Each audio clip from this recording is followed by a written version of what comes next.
Welcome to a brand new episode of the Mel Matt Podcast. As always, I'm your host, Mel Matt, and it's been a while since I've done an episode here, but gonna go ahead and end my hiatus pretty much. And I'm gonna be doing an episode on a band that I've really wanted to do an episode on for a long time. Since they just came out with a new album yesterday, and I believe they're getting inducted into the Rock and Roll Hall of Fame next week. I think it's pretty appropriate. It's the best possible time to do this episode. We're going to be taking a look at Cheap Trick. I've been wanting to do this episode for a long time now, so I'm really glad I'm getting the opportunity to do one. And first of all, let's do some shout-outs. Let's get those out of the way. First of all, Chucky's Playground, great place to be. If you haven't signed up yet, definitely check it out, because it is a great place to be and an awesome place to hang out. And Movie Man with Spanky and G, be sure to check out their podcast. It's really fun, just really entertaining. It's a really great podcast, so definitely check it out. And so now we're going to be moving on to Cheap Trick. And the way I heard Cheap Trick, I think this is the way that a lot of people of my generation sort of found out about them.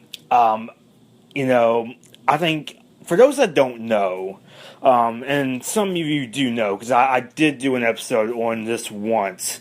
But that 70s show is I don't know if I'd say it's my favorite TV show. I don't know. It's either that or The Simpsons. It's my favorite TV show. I don't know. But I guess that 70s show would be my favorite TV series, in live action, I guess you could say. It's sort of a tie between that and The Simpsons, but that 70s show, I love that 70s show, and guess who did the theme song for it? Cheap Trick. Although, at first, they didn't do the theme song at first. I think it was a cover of some song. I don't remember who did it, but it wasn't really that great a version, I think. I don't know, it was just sort of lacking that something. And around the second season, Cheap Trick started to do the theme song. It was a cover of In the Street by a band I believe called Big Star, and it was a cover of that. And it's a really good song. I think it got released on their Authorized Greatest Hits album. So yeah, it's a really great song, a really great cover. And that's how I found out about Cheap Trick. The fact that they did the theme song for that 70s show, and I started to learn more about Cheap Trick, and here we are today talking about them. And so now that that's done, let's go ahead and take a look at their entire discography, starting with their very first album, simply known as Cheap Trick. And this was in 1977. And this was actually produced by Jack Douglas. And for those that don't know who Jack Douglas is, he produced a ton of albums, mainly for Aerosmith.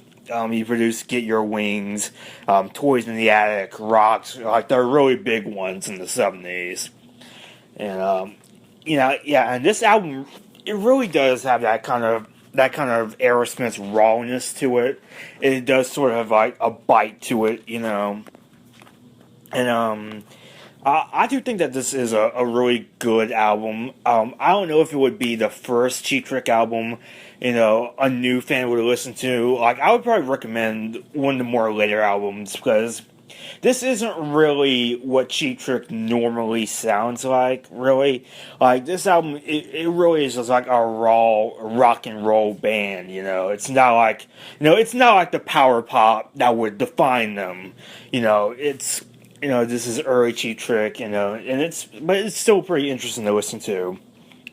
And what was really interesting is that this album, this track listing, it had side A and side 1, and that just shows Cheap Trick's sort of sense of humor, and that's one thing I really like about Cheap Trick, the fact that they do have a sense of humor. They don't take themselves too seriously. But there are some great songs on here, and I ended up listening to side 1 first and side A second, because I thought that's how it was supposed to go. And I think that's what Cheap Trick, I think that's what they wanted it to go. I think that was their intended track listing, but for whatever reason, they ended up doing side A then side 1. But, Hello Kitties, like, that's really like a good intro for an album, really. It has that sort of like 70s glam rock stomp. It's really cool. And if He's a Horror, which is a really good underrated song. It's really good. And I actually found out about that song through Vince Neil's cover version. He released a cover version on his album Tattoos and Tequila, and that's how I found out about that song. I like Cheap Trick's version as well. Just has a rawness to it, and it really fits that song. And Speak Now or Forever Hold Your Peace is a good one. The Ballad of TV Violence, I'm Not the Only Boy, is really good as well. So there are some really good songs on here. Overall, the album it's a pretty good beginning for Cheap Trick. You have all these debut albums that, not really that good or don't really hold up that well. I think this is pretty good. It's not necessarily, like I said, it's not necessarily the Cheap Trick that people know it as. There's a rawness to this. It's a bit more heavy than people might be used to. When it comes to Cheap Trick, but I still think this is really good. So if you're really curious how Cheap Trick got its start, or if you're really interested to see Cheap Trick do some more heavier, more darker material, I'd say check this one out because it's really cool. So then we move on later that year, as a matter of fact, and this is the 70s. This was back when bands used to do 2 albums a year, really. But in 1997, later on that year, In Color. And this one, I would say this one definitely is like the definitive Cheap Trick album. Like either that or Heaven Tonight, which we'll get to later on. But, I think this one is pretty much the definitive Cheap Trick album. This was really the one where Cheap Trick truly got its start. Like when you think of power pop, you usually think of Cheap Trick. That's usually the first one that comes to mind, at least for me anyway. This one has some really good ones. Hello There, amazing song. That is like the perfect intro song. The perfect album opener. When you think of like perfect album openers, when you think of great album openers, I immediately think of this song. This is just a fantastic way to introduce your album. And you got Downed, and of course I Want You to Want Me, which is probably, I don't know, would that be their signature song? It might be their signature song. Like either that or Surrender or Dream Police, I'm not sure. Maybe all 3, really. But then you got Clock Strikes 10, which has a really cool opener. It has a really cool intro. And you got Certain Girls. There's really not much to say about it. They have a new producer this time, Tom Werman, who ended up producing a few Cheap Trick's like big albums in the 70s. And he also went on to produce Motley Crue's Shout the Devil album.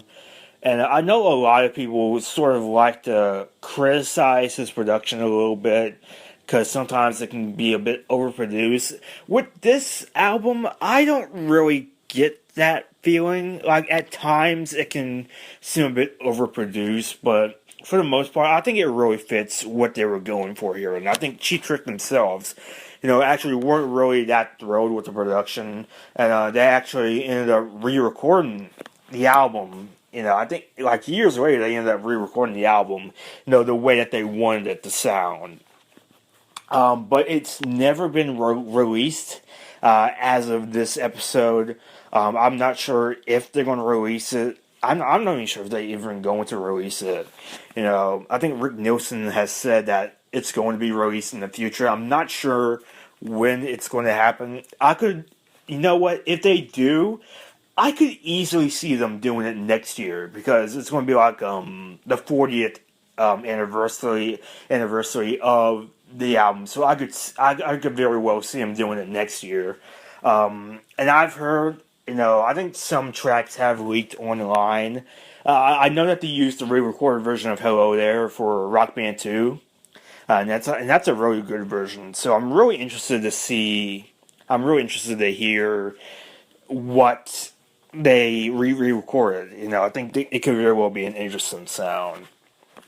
So overall, this might end up being probably their best album. Maybe, I don't know. Like I'm kind of torn between this and Dream Police. I don't know. This probably is their best album, but I don't know. I guess it's sort of up for debate, really. And then a year later, we move on to Heaven Tonight. This was released in 1978. And it's almost like a part two of In Color. And it's often considered to be their best album. And I definitely can't disagree with that. You know what? I don't know. I'm sort of torn between this and Dream Police and this one, Heaven Tonight. So I really don't know. I think at the end of the day, I'll probably go with Heaven Tonight because that was the one I probably enjoyed the most while listening to all these albums. And, where Cheap Trick, the debut album sort of featured a darker, more heavier kind of thing, and In Color showcases their power pop, melodic side. This one, it's pretty much a combination of both of them. And I almost sort of kind of figure that Heaven Tonight is pretty much part two of In Color, because it has a really similar sound to it. They got the same producer, Tom Werman, back, and I think, and something I just forgot, In Color, it sort of started this trend of Robin Zander and Tom Peterson being on the cover, and Bunny Carlos and Rick Nielsen being on the back cover. It sort of started this sort of trend with Cheap Trick that they would do for a few years after this. And but yeah, this album, it's honestly really good. Like, it has some of their best songs on here, like Surrender, of course, which is probably considered like their best song. I remember playing that a lot in Guitar Hero 2. So that's a really good song. California Man's good. Off Wiedersehen is really good as well. It sort of has that dark underlying tone to it, in contrast to its really happy kind of sound, And you have Heaven Tonight, which is just a really cool song. Like, just has like this, I guess you could say, like, dreamy kind of thing to it. I don't know exactly how to describe it. You just have to listen to it. It just has this really unique sound. It's probably one of the more underrated songs they've ever done. It's just really good, and it really lives up to its title. And you have Stiff Competition, which is really good. And the album ends in sort of a weird way. Eau Claire, which is a really brief, minute-long, I guess, jam, I guess you could say. And I guess this was recorded live, because that's what it sounds like. It has crowd noise and stuff like that. Though maybe, considering the next album we're going to talk about, maybe that was a bit of an omen. Who knows? But it's also interesting to note that Eau Claire, it wasn't listed on the LP label or album cover. So I guess you could say that this was one of the earliest examples of a hidden track, because it wasn't listed on LP labels or album covers, so you could only hear it by actually listening to the album in full. And I don't know, maybe on a CD it might be like its own separate track, but I don't know. And I mean, like, nowadays we're so familiar with hidden tracks. That was all the rage in the late 90s and the early 2000s, where CDs were really popular. But at this time, I don't think there have ever been like a hidden track, or if there were, they just weren't very common. Like, I still say this is probably like the earliest example of a hidden track. So I think Cheap Trick were way ahead of their time when it comes to stuff like this. But overall, this one is a really good one. Arguably their best album. That's sort of up for debate. I'd probably put this as my favorite Cheap Trick album. I would say, if you really want, I would say if you're a new fan and you want to hear what Cheap Trick is all about, I would say the first album you should listen to by Cheap Trick is either In Color or Heaven Tonight, because those two, they really define Cheap Trick and who they are and what they stand for. So Heaven Tonight, great album. And then, we have to talk about this very briefly. I don't usually talk about albums like this, but I have to make an exception here. Cheap Trick at Budokan. We're just going to talk about this very briefly. I don't usually talk about live albums on the podcast. I usually focus on studio albums. But here I'm going to have to make an exception because this album was huge for Cheap Trick. Like, it's like their best-selling album, I believe. I believe it sold over 3 million copies, so it's probably their most popular album. And remember, this is back in the 70s where live albums were all the rage. And really, if you got lucky, you could really sort of make an impact with a live album. And a lot of people did. You know, Kiss with Alive, and Peter Frampton with Frampton Comes Alive, and Cheap Trick had at Budokan. You know, it's a really good live album, and I'll be honest, I'm not a big fan of live albums. I'm just not. I vastly prefer studio versions of songs. I don't know, maybe because they're more focused. I don't know, but all the same, the live version, they can be cool at times, you know. And I think this one, it's pretty much like the best live album ever, I'd probably say, you know. They have so much energy. You know, Cheap Trick just has a lot of energy on stage. It really reflects during it, and the crowd just goes insane for them, you know. Like at the very beginning, before Hello There starts, you know, everybody's going nuts for them. You know, like, Cheap Trick were like extremely popular in Japan, and I think they still are. You know, like, you know that joke in Spinal Tap where can't remember the title of the song. I don't know. Like, it was one song. I believe Sex Farm. I want to say that's what the song was. It was either that or Big Bottom. I think it was Sex Farm. But I think Nigel Tufno at the very end says that it's gotten really popular in Japan. They got really popular in Japan now, and at the very end they do a very successful Japan tour. That's pretty much where that joke comes from. The fact that Cheap Trick were really popular in Japan. They probably still are popular. I think they really are still popular.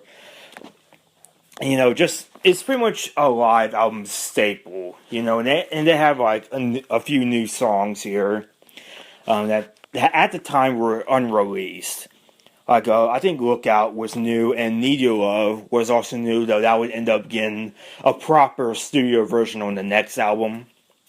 And they also have a really good cover of Fats Domino's Ain't That a Shame. And the ending is actually pretty cool. They actually do a new version of Hello There, well, which is pretty much a staple of all their live shows. Good Night Now, which is just a different cover of Hello There, but they just changed it to kind of fit them going away. And man, that is perfect. That is a perfect way to end, you know, their live shows. And it's just great. And they also, I guess they do an encore, which is Clock Strikes 10. So that's really cool. And they pretty much have like all their big songs that they had at the time. So this is really good. It's a really good live album. If you haven't listened to it, definitely at least check it out. Even if you're not a fan of live albums, definitely check it out. It is an absolute classic in every sense of the word. And so we move on to later that year, where we get Dream Police. And this was also released in 1979. And this one is a bit more complex. You know, like, a lot of people complain about Tom Werman overproducing albums. I didn't really see it on In Color or Heaven Tonight, but this one I can definitely see. You know, some of the songs here are longer, specifically Gonna Raise Hell and Need Your Love. Like, I think Gonna Raise Hell is the longest song they've ever done.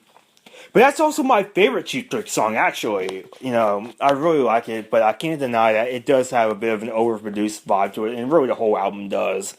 But I really don't have a problem with that. It's just sort of like an observation, really. But I think Dream Police has some of their best songs on here. Like I said, Gonna Raise Hell is great. And Dream Police, Way of the World, Voices is a really good power ballad. That features Steve Lukather of Toto on guitar, so that's really cool. And they have Need Your Love, which is a really good way to end the album. Like I said, it was released on Budokan first, a live version of Budokan, and it sounded really good. And so yeah, so this album is pretty good. Something I forgot to talk about on Budokan. I Want You to Want Me. That's the version that everybody knows. Like the live version is way better than the studio version. So anyway, now that we got that out of the way, still a really good album. Dream Police, a really good album.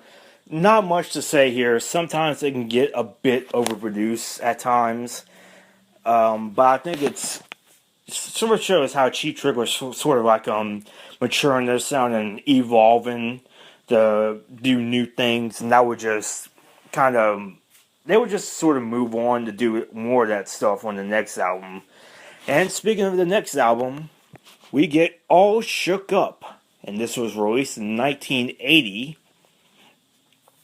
And this one, I didn't really have much expectations going in here. Like, I don't know. Like, I heard that this album wasn't really very good, but I don't know. So we get a new producer this time around, and it's actually, believe it or not, the late George Martin of Beatles fame. And it's sort of like, I mean, it's kind of appropriate because Cheap Trick really are pretty much the second coming to the Beatles, really. You can tell that they're really influenced by the Beatles. You know, and I think they end up even doing like a Sgt. Pepper Live album, you know, because they're that influenced by the Beatles. I think they've even been called the American Beatles by the Japanese press. So that just goes to show you just how big of an influence they were on Cheap Trick. And this one, it's sort of been like, it's kind of been called their experimental album, like their most experimental album.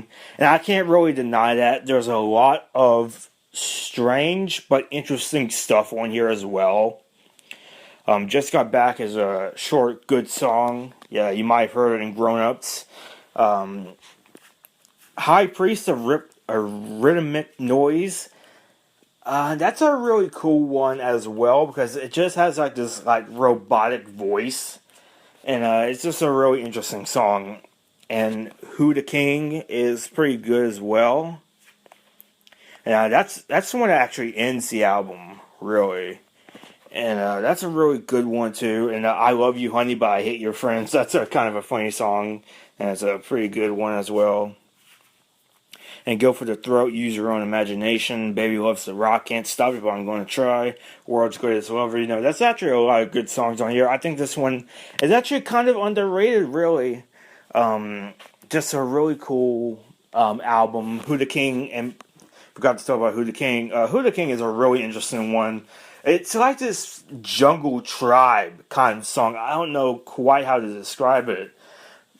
But it sort of reminds me of, you know, the celebration song in Return of the Jedi at the very end, where they're all celebrating on the plane indoor. That's what it reminds me of.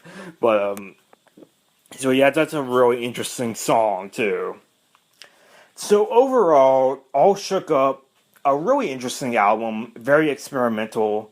You know, if you are curious how Cheap Trick sort of experiments even further on this album, I'd say definitely check it out. It's sort of Beatles-esque, which, no surprise, George Martin produced it, you know. So it's still pretty good. So we move on to One on One, and this was released in 1982. But unfortunately, we get a lineup change here. Tom Peterson ended up leaving Cheap Trick, sort of just to pursue other interests. And we end up getting John Brandt on bass guitar, and even then he's not really on a lot of songs. He's sort of on a few songs here and there. For the most part, Rick Nielsen played bass guitar for most of it. And this one, you know, I'm not gonna lie, the presence of Tom Peterson is sorely missed, you know, on this album. And, you know, you don't even really notice, you know, how big an impact he really had on Cheap Trick until he actually left. Then you could see how weak they sort of got. And this was sort of just like the beginning of, like, the really bland, boring Cheap Trick era, as I like to call it, because their 80s stuff, most of their 80s stuff isn't really very good, you know. It's not really very good.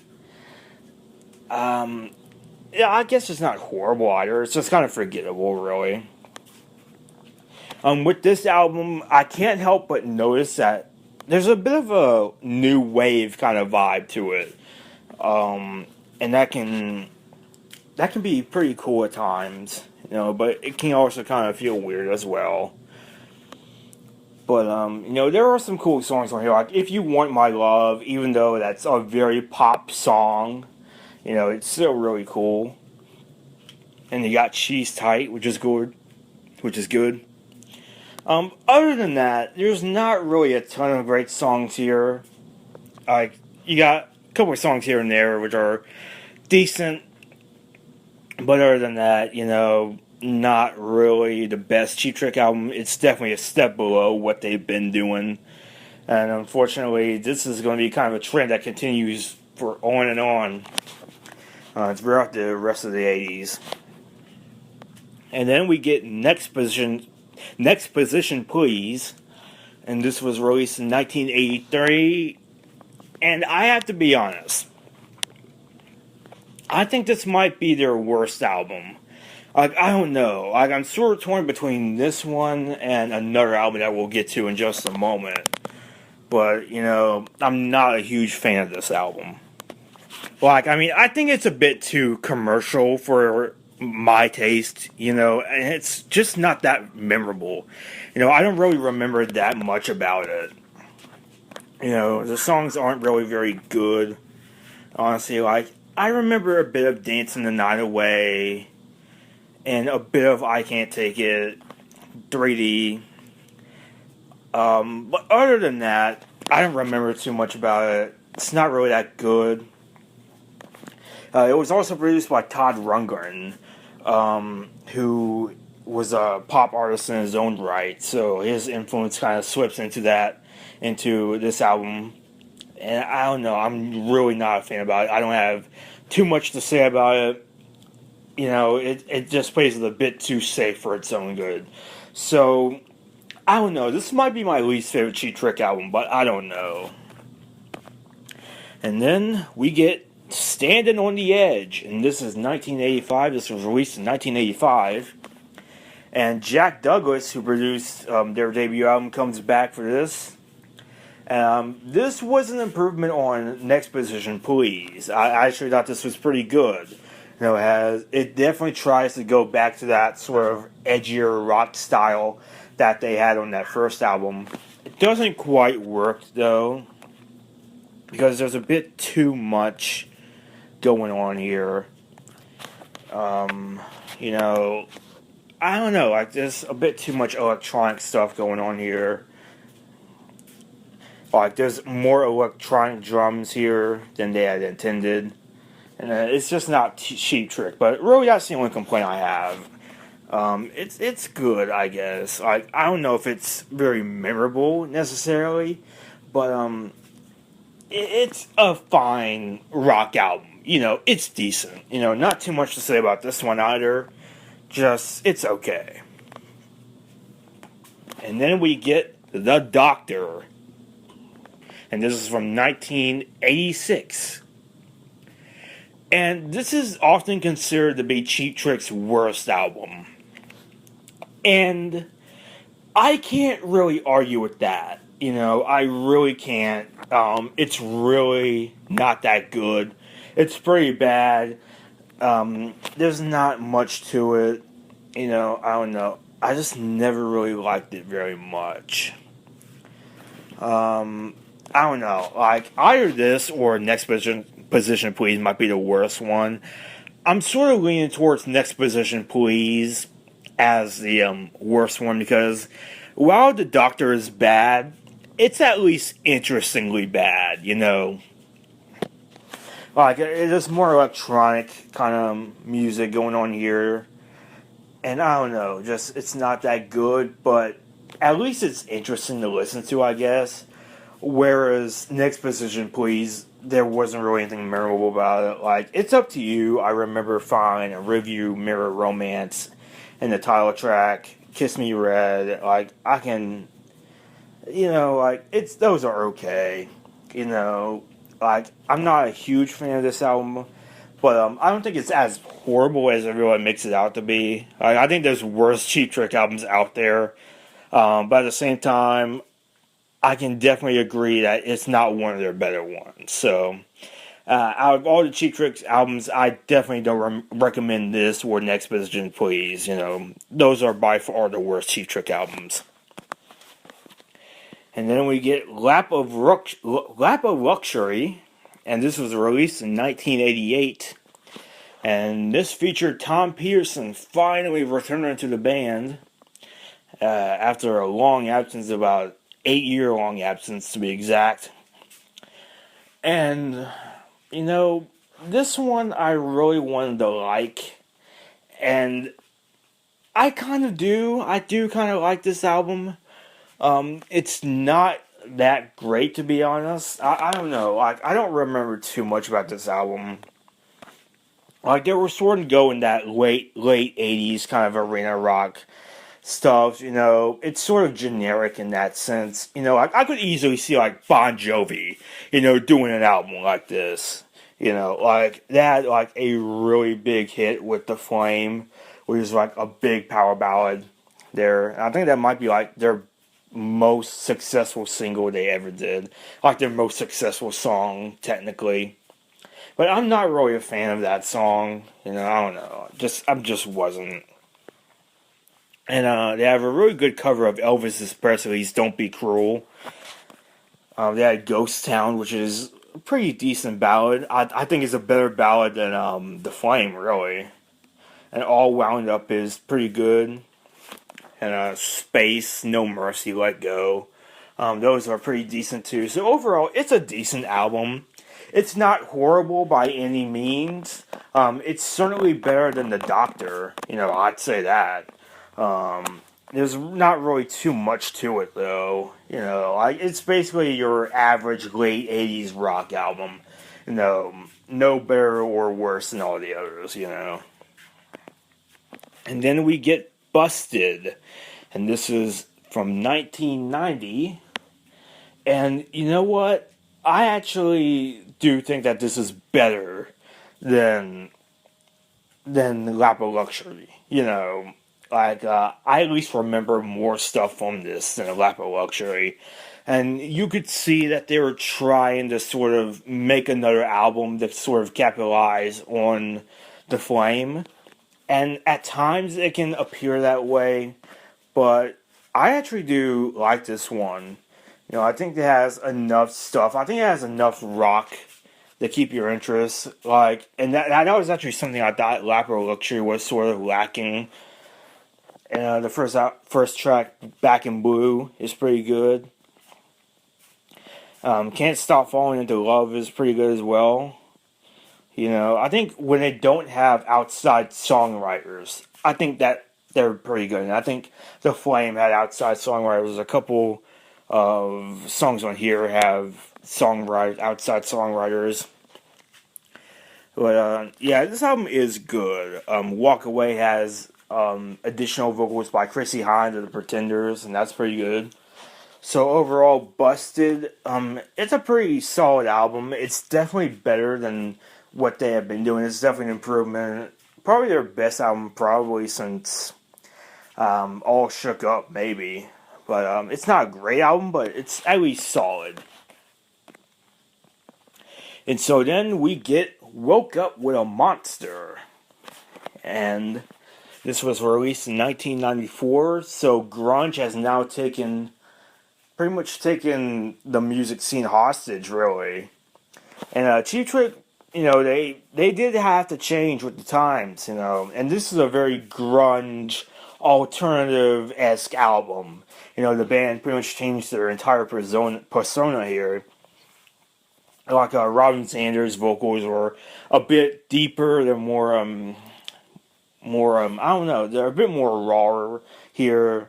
Rick Nielsen grew this really awesome goatee, which I've tried to model my own goatee after, and it doesn't really do the job very well, but I at least tried to model my goatee after his goatee that he had at the time, and Rob Zombie's. That's who I tried to emulate with my facial hair.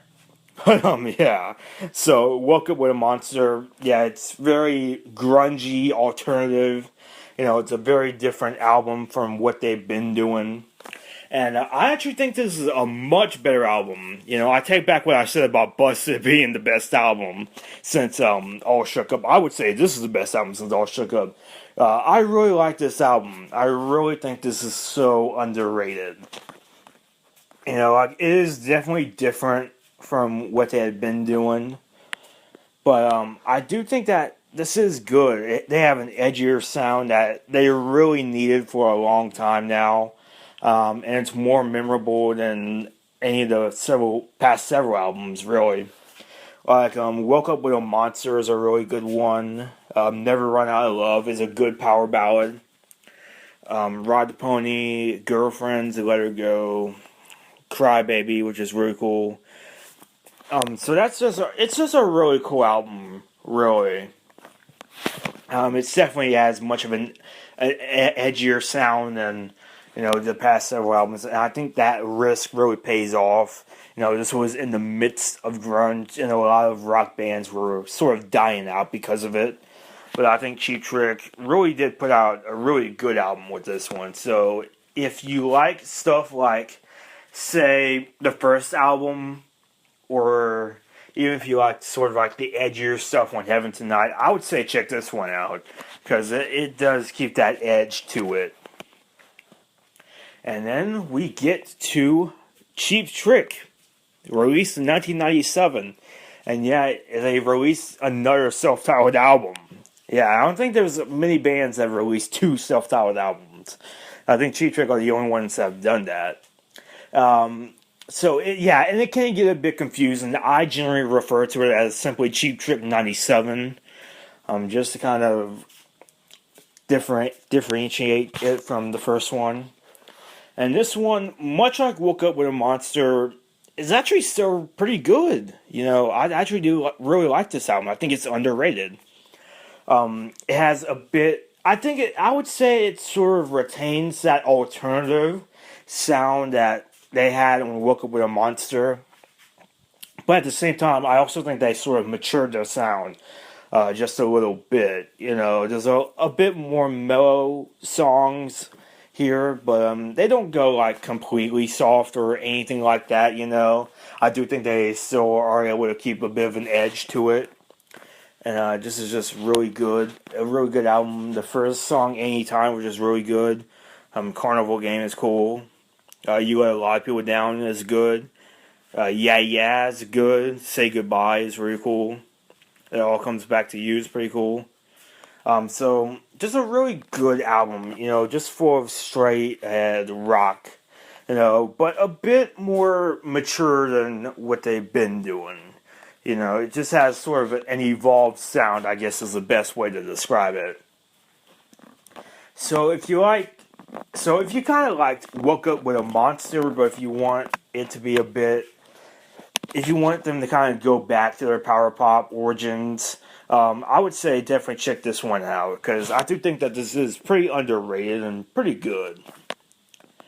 And so then we move on to Special One, released in 2003. Oh yeah. Yeah, and 2003 strikes once again. And believe it or not, this was actually released the day after my birthday. So that's pretty cool. Unfortunately, what isn't cool is the album itself. This one is a pretty weak album, I have to say. And, it's really a shame because, there actually are some pretty cool songs on the album. It's just a really disappointing album, I have to admit. And, I don't know, my expectations for this was, I thought this was going to be, a hard rock album. Because you had the first track, which is Sin of a Woman, which is really one of their most underrated songs. That is a really good song. I was expecting the album to be like that. It wasn't. It was actually pretty soft, really. I don't know. It got a bit too poppy for its own good. I think it's better than... even so, I still think that this is better than... Next Position Please or The Doctor, because this is still, it's interesting, and the tracks are more memorable, really. Like, there's some interesting songs on here, like, they're not horrible by any means. It just wasn't what I was expecting. You have Special One and Pop Drone, which have really interesting sounds. Sorry Boy, which is like the closest thing this album has to being a rocker. The rest is kind of like ballads, decent ballads. I don't know. This was just kind of a disappointing album, I have to admit. So I don't know. Special One, just really disappointing, It has a few good tracks on it, but for the most part, just disappointing. And so then we move on to Rockford. And this is a pretty good album. This was released in 2006. And this is really sort of a return to what they do best. You have a bit of rock, a bit of ballads here and there. It's pretty much the perfect... I guess you could say it's a decent Cheap Trick album, I'd say. And, you have stuff like Welcome to the World, which is pretty much... Honestly, it kind of reminds me of Hello There. It really does remind me of that album opener. Okay, like, this is an introduction to the album that you're about to listen to. And your world is about to get rocked. Be a Cheap Trick. And it sort of reminds me of that Hello There style. It's really good. And then you got Perfect Stranger, which is pretty decent if it takes a lifetime. Come on, come on, come on. Eau Claire, which is not the same song as on Heaven Tonight. I think this is a different one. But it's still good all the same. Dream the Night Away is good. So, this is a pretty solid Cheap Trick album. It's definitely better than Special One. I'd say it's a really good Cheap Trick album, so definitely check it out if you're into that kind of normal Cheap Trick fare. And so we move on to the latest, which was released in 2009. And this was okay. Like, this really wasn't anything special. Really, like, it was just okay. Like, I don't really remember too much from this one. Sweet Forever is a really cool intro. And it almost, like, but the thing is, like, it really makes you think, like, the album is going to be, like, just really dark. Because it just has, like, this really dark tone to it. But it doesn't, the rest of the album is pretty light, But, yeah, I guess it kind of plays with your expectations just a little bit.